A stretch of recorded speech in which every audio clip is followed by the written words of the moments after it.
बिस्मिल्लाहिर्रहमानिर्रहीम अस्सलाम वालेकुम। आप इमेजिन कर लें कि इस वक्त यूक्रेन और रूस की जंग किस लेवल पर पहुंच गई है कि अमेरिका ने, जिसको इमरान खान ललकारा है, उस अमेरिका ने तुर्की को कहा है कि तुमने जो S-400 रशिया से लिया है, इस S-400 को तुमने वापस करना है। किसको? यूक्रेन को। यानी यूक्रेन में इसको भेज दो ताकि वो रशिया के मिसाइलों को तबाह करे। आप इमेजिन कर लें, पाकिस्तान किसी को JF-17 थंडर ब्लॉक 3 सीरीज देता है और पता ये चले कि वही मुल्क पाकिस्तान पर हमले के लिए आ रहा है, तो आप सोचें कि आप उसका क्या हश्र करेंगे। इस वीडियो की अहम डिस्कशन चलती रहेगी, लेकिन आप सबसे पहले वीडियो को लाइक करें, हकीकत टीवी के बैकअप चैनल हकीकत टीवी 2.0 को सब्सक्राइब कर लें और बेल आइकन पर जरूर क्लिक करें।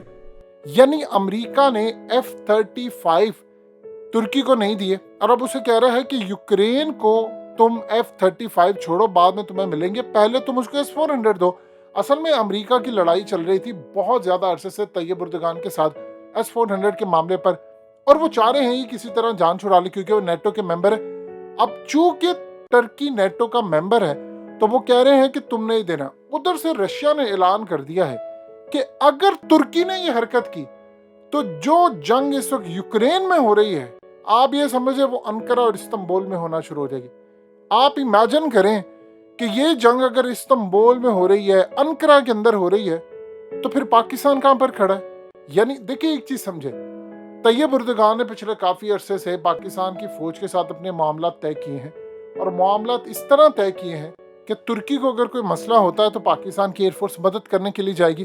अब आप इमेजिन कर लें कि तुर्की के खिलाफ लड़ाई होती है। ऑलरेडी रशिया ये बात कह चुका है कि जो मेरे रास्ते के अंदर आएगा, मेरे मिसाइलों का रुख उसकी तरफ हो जाएगा। आगे ही आप देख ले कि हाइपरसोनिक मिसाइलों का उसने भरमार कर दी है, मार मार कर भुड़कस निकाल दिया है यूक्रेन का। ये वो हाइपरसोनिक मिसाइल है जो अमेरिका से लेकर बड़े बड़े ममालिक के रडार पर डिटेक्ट नहीं होता।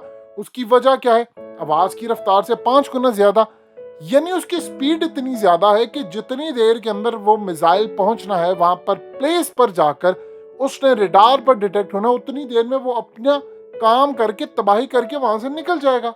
तैयब उर्दगान ने अभी इस रिक्वेस्ट का कोई जवाब नहीं दिया। होना ये चाहिए कि इमीडिएटली वो इसका इनकार कर दें और उसके बाद कहें कि हमने इस जंग में नहीं कूदना। आप जानते हैं इस वक्त पूरी दुनिया के अंदर तो इमरान खान की इज्जत है। इमरान खान के बारे में कोई दुनिया का मेंबर, हुक्मरान बयान दे ना दे, लेकिन उन्होंने एक चीज देखी, ये सारी की सारी आप देख लें चीज थी जो इस वक्त सबने कहा जी हम न्यूट्रल पोजीशन लेंगे, हम यूक्रेन के साथ भी नहीं खड़े, हम रशिया के साथ भी नहीं खड़े। आप देख लें कि इमरान खान ने अपनी तकरीर में क्या कहा। इमरान खान ने कहा अमेरिका को ललकारते हुए कि हमें तुम आकर कहते हो फलाना काम नहीं करना, फलाना करना, तुम्हारा इलाज भारत रशिया से सस्ता ऑयल ले रहा है। आप जानते डिस्काउंटेड रेट पर ऑयल ले रहा है और रुपीस में ले रहा है। क्यों ले रहा है ऑयल? इस वजह से ऑयल वो ले रहा है कि इतनी ज्यादा तेल की कीमतें बढ़ गई हैं और पाबंदियां हैं, वो कहते हैं हम अफोर्ड नहीं कर सकते। अब इमरान खान ने आज पूरे जलसे के अंदर ये बात कही कि अमेरिका की बात भारत नहीं सुन रहा, तो हमें आकर तुम क्यों कहते हो कि आकर ये करो वो करो, हम वही पॉलिसी अपनाएंगे जो असल में हमारे मफाद में होगी। और मैं क्लियर खुलकर कहता हूं, मैं अमेरिका के खिलाफ नहीं हूं, लेकिन कोई डिक्टेट करेगा मुझे आकर मेरे मुल्क के बारे में तो मैं उसको नहीं छोड़ूंगा। अमेरिका को ये जो जुर्रत है ये तैयब उर्दगान ने खुद दी है। यानी आप इमेजिन कर लें कि अमेरिका को इतनी जुर्रत इस वक्त हो चुकी है कि उन्होंने तैयब उर्दगान को कहा, असल में वो चाह क्या रहे हैं?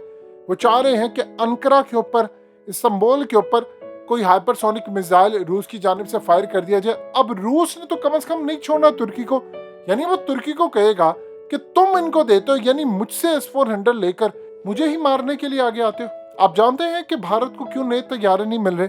क्योंकि S-400 की वजह से जितने अमेरिकी तैयारे F-35 और ये दूसरी तीसरी तमाम चीजें हैं वो रडार पर आएंगी रशिया के, रशिया उनको ट्रैक कर सकता है। अर्दोगान को क्यों उन्होंने कहा था कि F-35 ले लो या S-400 ले लो? क्योंकि S-400 जहां पर होगा उसने डिटेक्ट करना है कोई मिसाइल आ रहा, अगर F-35 जाएगा तो उसकी पोजीशन वाजिया होगी कि यहाँ पर जा रहा है। अब भारत इतनी कोशिश कर रहा है कि अमेरिका आकर हमारी मदद करे। उन्होंने इनको क्लियरली कहा है कि आप S-400 को विड्रॉ कर दें, आप S-400 की डिप्लॉयमेंट ना करें, हम आपकी मदद करने के लिए तैयार है। अब इस पूरे खेल के अंदर पाकिस्तान ने तो अपना पलड़ा पूरी तरह भारी रखा हुआ है, लेकिन पाकिस्तान का पलड़ा भारी होने के बाद अब इमरान खान ने असल में आज इंडिकेट कर दिया है कि अगर भारत ले सकता है ऑयल तो हम क्यों नहीं ले सकते, हम भी लेंगे, हम हर सूरत काम करेंगे। देखिए इस वक्त आप रशिया से ऑयल उठा लें क्योंकि रशिया पर इस वक्त है पाबंदियां, वो आपको 50% रियायत पर दे रहे हैं। अब तैयब उर्दगान क्या करते हैं, वो S-400 देते हैं नहीं देते, ये हमारा सरदर्द नहीं है, यह हमारा मसला नहीं है, वो बेहतर समझते हैं क्योंकि रशिया के मामले पर जो पोजीशन इमरान खान ने ली थी, दुनिया में सबसे बेस्ट पोजीशन आपने ली है। आपने दुनिया को कहा, अमेरिका को कहा, भाई हम क्यों तुम्हारे गुलाम बने, हम क्यों तुम्हारी गुलामी के अंदर आकर रशिया से अपने ताल्लुकात खराब करें, जब भारत नहीं कर रहा तो हम क्यों करें। आपने उसका असर देखा कैसे मोहम्मद बिन सलमान उनके साथ हुए। सबसे बढ़कर बात देखिए कि रशिया का एक एलाई बशारुल असद शाम के अंदर, जो कि असल में ईरान का इत्तेहादी है और रशिया का इत्तेहादी है, वो इस वक्त यूएई पहुंचा। वहां पर जाकर क्राउन प्रिंस से उनकी मुलाकात होती है और क्राउन प्रिंस उनको कहते हैं कि हम आपके साथ खड़े हैं। असल में उन्होंने अमेरिका को पैगाम दिया है कि आपके खिलाफ हमने इस वक्त एक महाज खोल दिया है और जो रशिया का इलाह है वो हमारा इलाह है। इसलिए अब आपको नजर आ रहा है कि पाकिस्तान की अहमियत कितनी बढ़ गई है कि ओआईसी के मामले के ऊपर आप देख लें कि बिलावल का इशू हो, फौरी तौर पर वहां से धमकी आई है कि आप लोगों ने ये क्या काम किया, यानी उन्होंने कंसर्न शो किए रियासत पाकिस्तान को, रियासत पाकिस्तान के इदारों के सरबराह को कंसर्न अपने शो किए हैं कि आप ये क्या हरकतें करते फिर रहे हैं। बिलावल तो सुधरा नहीं, लेकिन उसके बाद जो ओआईसी के बाकी मेंबर्स हैं वो बिल्कुल तीर की तरह सीधे हो गए हैं। असल में ये वो चीज है जो हमने समझनी है और अगले कुछ अरसे के अंदर चीजें बिल्कुल बैक टू नॉर्मल आ सकती हैं। अगर पाकिस्तान यूक्रेन के मामले के ऊपर हम रशिया के साथ बिल्कुल खड़े हो जाए, हम कहें हमने ऑयल लेना है, अब हमारे पास असल में एक एग्जाम्पल आ चुकी है कि हम ये काम कर सकते हैं और इस पूरे खेल में किसी दुनिया के अंदर लीडर की जरूरत नहीं है जो अमेरिका को कहे कि भारत ऑयल ले रहा है सिवाय पाकिस्तान के। पाकिस्तान ने अपनी पोजीशन इस वक्त बड़ी मुस्तहकम की हुई है।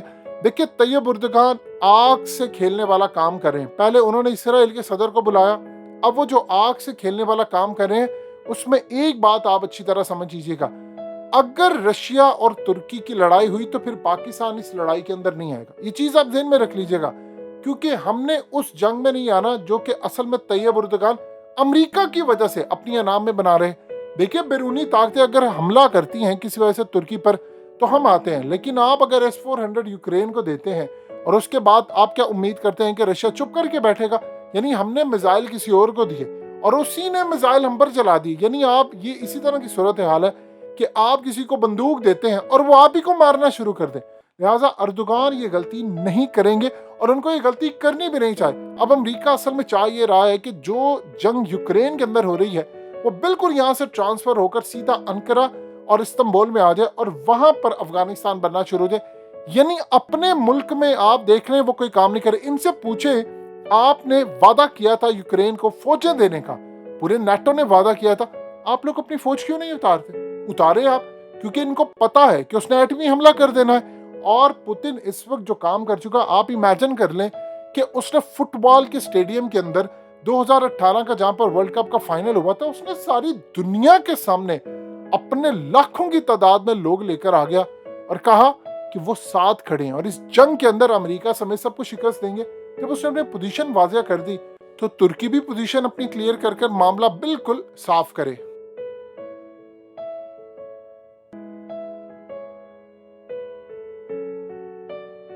हकीकत टीवी के बैकअप चैनल हकीकत टीवी 2.0 को सब्सक्राइब करना मत भूलिए। वीडियो को लाइक करें, शेयर करें और कमेंट सेक्शन में अपनी राय का इजहार जरूर करें।